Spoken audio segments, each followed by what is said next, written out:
तो चलिए दोस्तों, अब हम जो है आईटी ट्रेंड्स के अंतर्गत पढ़ने वाले हैं अगला टॉपिक, जिसे हम बोलेंगे पीपीपी यानी कि ट्रिपल पी मॉडल, जिसे हम बोलेंगे पब्लिक प्राइवेट पार्टनरशिप। इसका मतलब क्या है? जैसे देखिए, सार्वजनिक जो है, सार्वजनिक क्षेत्र हम बोले तो गवर्नमेंट, तो गवर्नमेंट जो है, गवर्नमेंट के पास कभी कभी क्या होता है, कोई प्रोजेक्ट को तैयार करने के लिए इतना धन यानी कि जो इन्वेस्टमेंट नहीं होता, यानी कि मेंटेनेंस करने के लिए भी जो रिसोर्सेस है वो नहीं होते। तो वो क्या करते हैं, वो प्राइवेट क्षेत्र यानी कि निजी क्षेत्र का सहयोग लेकर क्या करती है, उसका निर्माण करती है। ठीक है, और बाद में हालांकि वो क्या होता है, सार्वजनिक ही होता है। जैसे मान लीजिए सड़क बनाना या फिर ब्रिज बनाना, कोई पुल है, बहुत बड़ा ब्रिज है, वो बनाना है, तो वो क्या करती है, निजी क्षेत्र को क्या करती है, समझौता कर लेती है निजी क्षेत्र के साथ। निजी क्षेत्र उसको बनाकर कंप्लीट करता है। बनाने के पश्चात उसको गवर्नमेंट से कुछ पैसा भी दिया जाता है और कुछ पैसा वो पब्लिक से टोल के थ्रू जो है वसूल लेती है।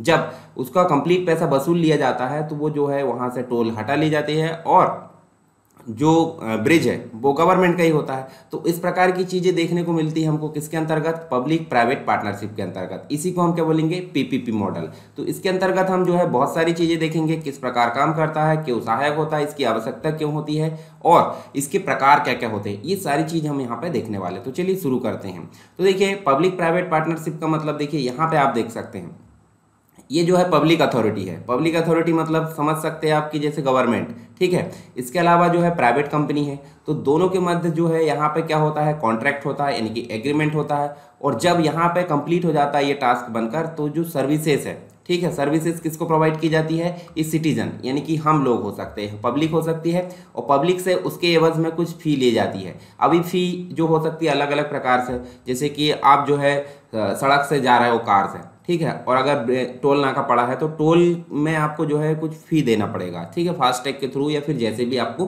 देना हो। इसके अलावा आप जो है ट्रांसपोर्ट यानी कि अपना व्हीकल जो है रजिस्टर्ड कराते हो, तो आप जो है जो ट्रांसपोर्ट का जो चार्जेस देते हैं, ठीक है, वो टैक्स जो देते हैं वो भी क्या कहलाएगी, सर्विस फी कहलाएगी। तो यहाँ पे आप समझ गए होंगे, पब्लिक प्राइवेट पार्टनरशिप जब सार्वजनिक क्षेत्र निजी क्षेत्र के साथ कुछ एग्रीमेंट के थ्रू मतलब समझौता करता है और कोई प्रोजेक्ट को तैयार करता है पब्लिकली, ठीक है, तो उसे हम क्या बोलेंगे, मतलब वो जो है पब्लिक के लिए तैयार होता है, उसी को क्या बोलेंगे, पीपीपी मॉडल। तो यहाँ पे हम बहुत सारी चीज़ें देखने वाले हैं। तो देखिए, इसके अंतर्गत और चीज़ें मैं दिखाता हूँ आपको। देखिए, इंफ्रास्ट्रक्चर किस प्रकार होता है। सबसे पहले इसमें प्लानिंग की जाती है कि कौन सा प्रोजेक्ट बनाना है, किस प्रकार बनाना है। उसमें फाइनेंस यानी कि उसमें इन्वेस्टमेंट किया जाता है, उसका डिज़ाइन तैयार किया जाता है। डिज़ाइन तैयार करने के बाद उसको बिल्ड यानी कि उसको कंप्लीटली बनाया जाता है, और बनाने के पश्चात उसमें जो है कब तक चल रहा है, जैसे कि आज मान लिया आज बनाया गया है, तो वो जो है लगभग 10 साल 20 साल 50 साल चलेगा। तो उसमें जो है उसको ऑपरेटिंग बोलते हैं। समय समय पर उसमें मेंटेनेंस की ज़रूरत पड़ती है, तो ये सारी चीज़ देखने को मिलती है। अब अगर मेंटेनेंस जो है महंगा होने लगे, मान लीजिए कोई चीज़ हम लेके आए हैं घर में, उदाहरण के तौर पे मैं बताता हूँ, जैसे हमने फ्रिज लेकर आए और फ्रिज में अगर छोटी मोटी चीज़ें अगर ख़राब होती तो आप क्या करोगे, मेंटेनेंस करवाओगे। और यदि अगर उसमें बड़ी चीज़ें ख़राब हो जाती है जो कि उसकी कॉस्ट से अधिक होने वाली है, तो हम क्या करते हैं, जैसे मान लीजिए 10,000 की चीज़ें हमने लेकर आए और मेंटेनेंस का चार्ज जो है हम मान लीजिए 5,000 होने वाला है, तो हम क्या चाहेंगे कि 5,000 और लगाकर हम जो है उसमें 10,000 की नई चीज़ें लेकर आ जाए। यदि मेंटेनेंस का चार्ज 500 रुपये आता है या फिर 1,000 रुपये आता है, तो आप क्या चाहोगे, मेंटेनेंस करवाना चाहोगे। यानी कि मेंटेनेंस जो है हमेशा महंगा होता है। कब, जब वो जो है थोड़ा मतलब जो है किनारे पहुंच जाए, तो हम मेंटेनेंस करवाना नहीं चाहेंगे, हम नई चीज़ लेकर आना चाहेंगे। तो मेंटेनेंस कब खत्म हो जाता है, जब उसकी कॉस्ट जो है, मेंटेनेंस की कॉस्ट निर्माण की कॉस्ट से अधिक होने लगे, ठीक है। तो ये चक्र जो है चलते रहता है, किसके अंतर्गत, पब्लिक प्राइवेट पार्टनरशिप इंफ्रास्ट्रक्चर में, ठीक है। चलिए इसमें जान लेते हैं हम। जो पब्लिक प्राइवेट पार्टनरशिप है उसे हम शॉर्ट में पीपीपी भी बोलते हैं, यानी कि ट्रिपल पीपी बोल सकते हैं, या 3P बोल सकते हैं, या फिर P3 बोल सकते हैं। ये तीनों नामों से इसको जाना जाता है। हिंदी में इसको सार्वजनिक निजी साझेदारी बोलते हैं, ठीक है। और इसमें दो या दो से अधिक सार्वजनिक और निजी क्षेत्र आपस में क्या करते हैं, सामंजस्य स्थापित करते हैं, यानी कि सहकारी रूप में व्यवस्था में काम करते हैं। और ये मतलब जो है कम समय के नहीं होता, ये दीर्घकालिक होता है, यानी कि बहुत लॉन्ग टर्म के लिए होता है, ठीक। पब्लिक प्राइवेट पार्टनरशिप के तहत सरकार जो है निजी कंपनियों के साथ अपनी परियोजना को पूरा करती है। परियोजना यानी कि प्रोजेक्ट को पूरा करती है, और प्रोजेक्ट को पूरा करने के पश्चात जो सिटीजन है यानी कि जनता के लिए उसको सर्विस में लाती है, और उस सर्विस के एवज में जनता से कुछ फी वसूल की जाती है। उसी फी से जो है उस कॉस्ट को निकाला जाता है, ठीक है। आगे देखिए, देश में बहुत सारे हाईवे आप देख सकते हैं, ठीक है, NH3 हो सकता है, NH47 हो सकता है, ठीक है। ये बहुत सारे जो मॉडल है वो किसके अंतर्गत बने हैं, वो PPP के अंतर्गत बने हैं। सोशल सर्विसेज है, बेसिक इंफ्रास्ट्रक्चर है, इन सभी के डेवलपमेंट के लिए क्या होता है, धन की व्यवस्था नहीं हो पाती, यानी कि धन की कमी हो पाती है। तो इसलिए सरकारी और निजी संस्थान दोनों मिलकर इन काम को आसानी से करते हैं और अपने लक्ष्य को पूरा करते हैं, ठीक है। आवश्यकता क्यों होती है, आवश्यकता अभी आपको समझ में आ गई होगी आवश्यकता क्यों पड़ती है। तो देखिए इसलिए पड़ती है क्योंकि सरकार के पास इतना धन नहीं होता है कि वो इन प्रोजेक्ट को आसानी से अपने पास से ही डेवलप कर सके, और उसके पास रिसोर्सेज और मेंटेनेंस के लिए बहुत सारी चीज़ों की कमी होती है, ठीक है।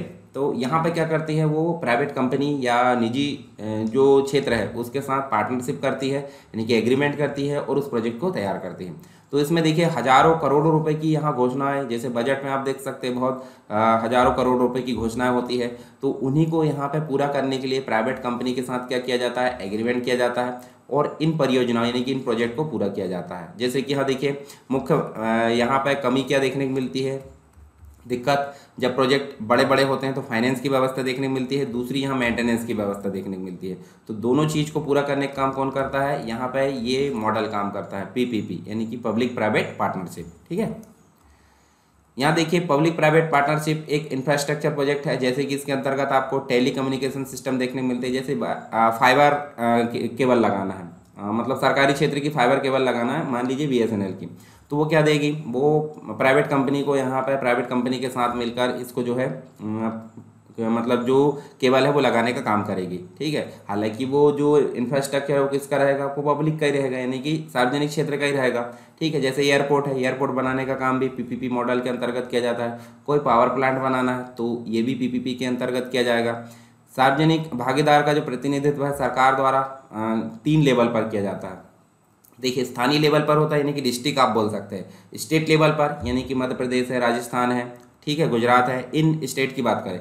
और सबसे टॉप लेवल पर यानी केंद्रीय लेवल पर, राष्ट्रीय लेवल पर की बात करें भारत के स्तर पर, यानी कि राष्ट्रीय स्तर पर हम देख सकते हैं। तो तीनों स्टेज में हमको ये जो है PPP मॉडल देखने को मिलता है, यानी कि जो इंफ्रास्ट्रक्चर है PPP मॉडल के अंतर्गत डिस्ट्रिक्ट में भी डिज़ाइन किया जा सकता है, राज्य में भी और राष्ट्र में भी, ठीक है, कहीं पे भी राष्ट्र के अंतर्गत। तो निजी भागीदार एक जो है निजी स्वामित्व वाला व्यवसाय है, सार्वजनिक निगम या विशेषता के विशिष्ट क्षेत्र के साथ व्यवसाय का संघ हो सकता है। फायदे क्या क्या हो सकते हैं PPP मॉडल के, तो फायदे आपको बताने की जरूरत नहीं, फिर भी हम देख लेते। देखिए PPP मॉडल अपनाने में परियोजना सही लागत पर और समय से पूरी हो जाती है, क्योंकि उसमें प्राइवेट क्षेत्र होता है। जहाँ भी आपने देखें सार्वजनिक क्षेत्र होगा वहाँ काम जो है ढीला ढाला चलते रहता है। ये बुराई नहीं है, ये रियलिटी है, ठीक है, आप देखते होंगे। परंतु जहाँ भी प्राइवेट क्षेत्र आ जाए वहाँ पर काम जो है तेज गति से होता है, क्योंकि उनको टारगेट होता है, ठीक है। तो अगर सार्वजनिक क्षेत्र के साथ निजी क्षेत्र मिल जाए, यानी कि PPP मॉडल बन जाए, तो काम क्या होगा, जल्दी होगा, ठीक है, सही लागत में भी होगा। और PPP जो है उसमें काम समय से पूरा होने के कारण निर्धारित परियोजनाएं जो भी प्रोजेक्ट होते हैं उनमें होने वाली आय समय से जो है शुरू हो जाती है, और जिससे सरकार की आय में बढ़ोतरी होती है। जैसे कि कोई प्रोजेक्ट बनाकर तैयार कर दिया गया है और बनाने के पश्चात उसमें से जो आमदनी होने लगी है, तो इसका मतलब है कि आपका जो बैलेंस है बना रहेगा। परियोजना यानी कि जो प्रोजेक्ट होते हैं उसको पूरा करने में श्रम, ठीक है, पूंजी संसाधन की प्रोडक्टिविटी बढ़ाकर अर्थव्यवस्था की क्षमता को बढ़ाया जा सकता है। इसके अलावा जो मॉडल है उसके तहत किए गए कामों की क्वालिटी सरकारी काम के मुकाबले काफ़ी अच्छी होती है, क्योंकि उसमें प्राइवेट क्षेत्र संलग्न होता है। साथ ही काम अपने निर्धारित योजना के अनुसार होता है। इसके अलावा जो मॉडल है उसके तहत होने वाली जोखिम को सार्वजनिक व निजी क्षेत्र दोनों में विभाजित किया जाता है, ताकि जोखिम को आसानी से क्या हो सॉल्व कर लिया जाए। किसी किसी में तो जो है जोखिम ऐसा निर्धारित होता है, एग्रीमेंट हम देखेंगे, एग्रीमेंट के अनुसार PPP मॉडल। यहाँ देखिए जो मॉडल है उसमें सरकार को उसकी बजटीय समस्या व उधार लेने की समस्याओं से मुक्ति मिलती है, ठीक है, क्योंकि आय जो है समय सीमा से निर्धारित पूर्व जो है शुरू हो जाती है। अब देखिए सरकार यानी कि जो गवर्नमेंट है और प्लस निजी क्षेत्र है, ठीक है, सरकार और निजी क्षेत्र के अंतर्गत जो एग्रीमेंट होगा किसके अंतर्गत, PPP मॉडल के अंतर्गत, कि किस प्रकार बनाना है, किस प्रकार फाइनेंस की व्यवस्था की जाएगी, किस प्रकार ऑपरेट किया जाएगा और किस प्रकार मेंटेनेंस किया जाएगा और किस प्रकार ट्रांसफर किया जाएगा। तो इन सभी कंडीशन के अनुसार जो एग्रीमेंट होगा उसी के आधार पर यहाँ पे PPP मॉडल के प्रकार देखने को मिलती हैं। तो कौन कौन से देखने को मिलते हैं, देखिए डिज़ाइन और बिल्ड, ऑपरेशन, मेंटेनेंस और कॉन्ट्रैक्ट, ठीक है, ऑपरेशन मेंटेनेंस का कॉन्ट्रैक्ट होता है। इसके अलावा डिज़ाइन है, बिल्ड है, फाइनेंस की व्यवस्था है और ऑपरेट करना है। फिर उसके बाद बिल्ड है, ऑन है, ऑपरेट है। उसके बाद बिल्ड, ऑन, ऑपरेट और फिर ट्रांसफर। वाई मतलब पहले खरीदेगा, खरीदने के पश्चात बिल्ड करेगा और फिर ऑपरेट करेगा, फिर बिल्ड, लीज, उसके बाद ऑपरेट, फिर ट्रांसफर, फिर ऑपरेशन लाइसेंस और फाइनेंस ओनली। तो इन सभी को देख लेते हैं एक एक बार फटाफट। तो देखिए यहाँ पे हमको देखने को मिलता है डिज़ाइन और बिल्ड। इसमें क्या होता है, जो निजी क्षेत्र है, निजी क्षेत्र सार्वजनिक क्षेत्र के भागीदार के जो निर्देश है, मतलब जो इंस्ट्रक्शंस होते हैं, उनको पूरा करने के लिए क्या करता है, एक बुनियादी ढांचा मतलब एक स्ट्रक्चर तैयार करता है जो डिज़ाइन का है, और उसके लिए एक निश्चित मूल्य लेता है। ठीक है, निश्चित मूल्य के लिए जो है डिज़ाइन तैयार करता है। अब ये निश्चित मूल्य सरकार से भी वसूला जाता है और जनता से भी। निजी क्षेत्र का साझेदार जो है सभी जोखिमों को, यानी कि जो भी समस्या है उसमें आएगी वो कौन सॉल्व करेगा, वो निजी क्षेत्र सॉल्व करेगा। किसके अंतर्गत, ये जो है डिज़ाइन और बिल्ड के अंतर्गत। दूसरा प्रकार आप देखिए ऑपरेशन मेंटेनेंस कॉन्ट्रैक्ट होता है। तो जो अनुबंध होता है, कॉन्ट्रैक्ट मतलब एग्रीमेंट आप समझ सकते हैं। ठीक है, अनुबंध के तहत जो है निजी क्षेत्र का साझेदार एक विशिष्ट अवधि के लिए, मान लीजिए आप 5 साल के लिए लीजिए, 10 साल के लिए लीजिए, मतलब कोई निश्चित अवधि के लिए सार्वजनिक स्वामित्व वाली जो संपत्ति है उसका संचालन करेगा, यानी कि वो खुद ही टोल वसूलेगा, खुद ही मेंटेनेंस सारी चीज़ वो करेगा। और सार्वजनिक जो भागीदार है, ऐसा नहीं है कि वो मतलब जो है उसका मेंटेनेंस और ऑपरेट खुद करेगा तो वो खुद मालिक हो जाएगा। इसका जो मालिक है वो गवर्नमेंट ही रहेगी, यानी कि सार्वजनिक स्वामित्व वाली ही कंपनी वो जो है रहेगी। अगला जो है डिज़ाइन, बिल्ड, फाइनेंस, ऑपरेट। तो यहाँ आप देख सकते हैं निजी क्षेत्र का साझेदार एक नया इंफ्रास्ट्रक्चर जो तैयार करता है और उसका वित्त पोषण करता है। ठीक है, इसके अलावा पट्टे के तहत जो है रखरखाव भी करता है। निजी क्षेत्र का साझेदार पट्टे पर होने वाली बुनियादी ढांचा के जो है सार्वजनिक क्षेत्र के भागीदार को हस्तांतरित करता है। इसका मतलब है पहले वो बनाएगा, बनाने के पश्चात उसमें वित्त का पोषण यानी कि इन्वेस्टमेंट करेगा, इन्वेस्टमेंट करने के पश्चात जो है उसमें चलते रहेगा तो उसका मेंटेनेंस जरूरी है। मेंटेनेंस के साथ में जो है आखिरी में क्या करेगा, गवर्नमेंट को ट्रांसफर करेगा। तो ये कहलाता है डिज़ाइन, बिल्ड, फाइनेंस और ऑपरेट। ठीक है, इसके अलावा जो है बिल्ड, ऑन, ऑपरेट। देखिए यहाँ पे क्या होता है, निर्माण करेगा, निर्माण करने के बाद खुद स्वामी बनकर रहेगा और स्वामी बनने के साथ साथ उसमें संचालन भी करेगा। ठीक है, जो भी संरचना रहेगी, जो भी स्ट्रक्चर वो तैयार करेगा उसकी बात की जा रही है। फिर नेक्स्ट जो है बिल्ड, ऑन, ऑपरेट, ट्रांसफर। तो यहाँ देखिए यहाँ जो है निर्माण करेगा। ठीक है, निर्माण करने के साथ डिज़ाइन, निर्माण और उसमें वित्त की व्यवस्था मतलब वित्त, इन्वेस्टमेंट करेगा, उसके बाद संचालन करेगा, संचालन करने के बाद जो है गवर्नमेंट को ट्रांसफ़र करेगा। तो ये चीज़ हमको देखने को मिलती है, कोई भी स्ट्रक्चर हो यानी कि कोई भी इंफ्रास्ट्रक्चर हो उसमें यही प्रोसेस देखने को मिल सकती है। उसके बाद देखिए वाई, बिल्ड और ऑपरेट। तो यहाँ देखिए सार्वजनिक रूप से स्वामित्व वाली जो संपत्ति है उसको कानूनी तौर पर किसके अंतर्गत किया जाएगा, ये जो है निजी कंपनी के अंतर्गत जो है इसको शामिल किया जाएगा। उसमें वो बनाएगा, बनाने के पश्चात वो ऑपरेट करेगा कुछ समय के लिए। ठीक है, यहाँ एक और देखिए बिल्ड, लीज, ऑपरेट, ट्रांसफर। तो निजी क्षेत्र के साझेदार जो है डिज़ाइन, पट्टे जो लीज होता है, ठीक है, सार्वजनिक भूमि पर एक सुविधा का निर्माण करते हैं। निजी क्षेत्र के भागीदार जो है भूमि पट्टे की अवधि के लिए जो है सुविधा का संचालन भी करते हैं। अवधि समाप्त हो गई तो जो है सरकार को स्थानांतरित कर देते हैं। ये चीज़ हमको देखने को मिलती है बिल्ड, लीज, ऑपरेट और ट्रांसफर के अंतर्गत।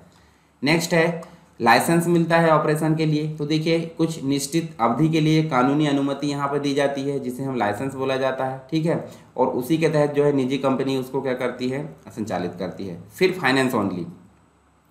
तो फाइनेंस ओनली में क्या होता है, कोई वित्तीय सेवा कंपनी जो है वित्त की व्यवस्था करती है और वित्त की व्यवस्था करने के साथ साथ कुछ समय के पश्चात उसमें ब्याज भी दिया जाता है। तो इस एग्रीमेंट को यहाँ पे क्या बोला जाता है, फाइनेंस ओनली। ठीक है, तो ये हमने कुछ पीपीपी मॉडल देखे यहाँ पे। ठीक है, तो मैं एक बार फिर से आपको रिव्यू करा देता हूँ कि पीपीपी मॉडल के अंतर्गत हमने क्या देखें।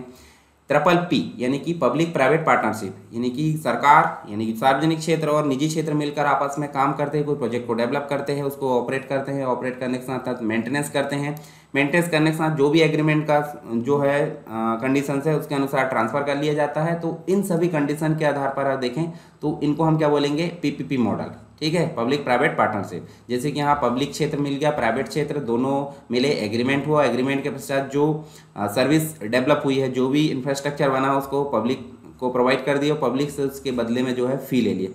तो इस प्रकार से जो चीज़ें देखने को मिलती है ट्रिपल पीपी मॉडल देखने को मिलता है। ठीक है, इसमें मैंने बता दिया था प्लानिंग की जाती है, फाइनेंसिंग व्यवस्था, डिज़ाइनिंग, बिल्डिंग, उसके बाद ऑपरेटिंग और मेंटेनेंस। मेंटेनेंस की प्रोसेस खत्म यानी कि फिर से प्लानिंग शुरू।